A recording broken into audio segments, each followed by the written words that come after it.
Shalom. So a little bit of excitement and some pondering on dates and things again. Yes, we keep watching and keep looking and digging and drilling. So this one is fun. Acts 2 verse 20. The sun shall be turned into darkness and the moon into blood before the great and notable day of the Lord comes.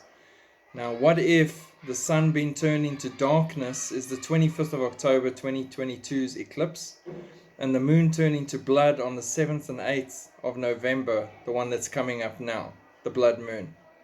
What if it is those two that were so close to each other? Just an option.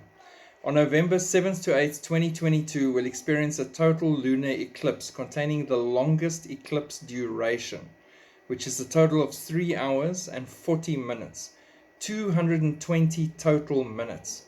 Acts 2:20. Interesting.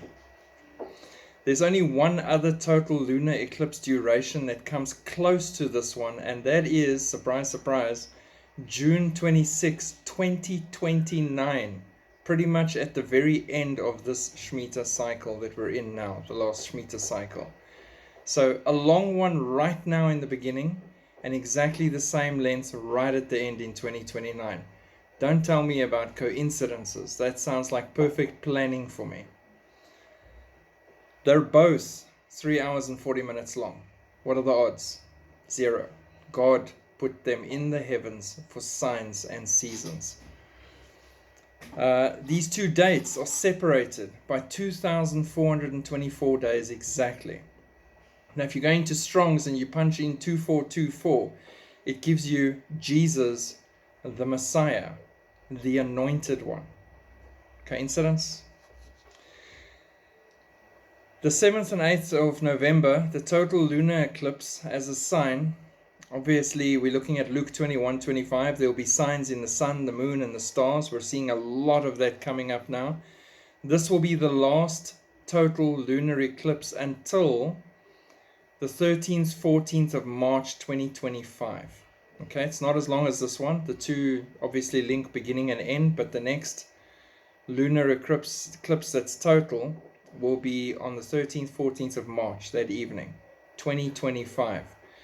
Now, if you take that from the 7th and 8th of November 2022 till the 13th, 14th of March 2025, it's 858 days. If you punch that into Strong's, it means to come. Lamete, right? Now you go to Daniel 3 verse 2, which Strong's references. And Daniel 3 verse 2 says, "And King Nebuchadnezzar sent word to gather together the satraps, the administrators, the governors, the counselors, the treasurers, the judges, the magistrates, all the officials of the provinces to come to the dedication of the image which King Nebuchadnezzar had set up." And they all had to worship, remember? Now that's more or less close to the middle. And that middle section is where he will go in and commit the abomination of desolation. And he will demand worship as a god. So would it make sense then that Daniel 3 verse 2, which is referenced with Strong's, would make sense? That he'd call all the leaders and everyone to come together and come and worship him when he does this thing. It fits perfectly. Then, like the events of May 15 and 16, it features an 84-minute totality, right? Of that total lunar eclipse, 84 minutes is totality. It's highly unusual, and it is the most balanced pair of lunar eclipses in 430 years. 430 punched into Strong's. Elohim, God. Not just God, but God plural, Father, Son, Holy Spirit. Again, just more than coincidence. And then 2022, November the 8th, 3 hours, 40 minutes long. Asia, Australia, Pacific, and Americas. 2029, June the 26th, 3 hours, 40 minutes long. Americas, Europe, Africa, Middle East.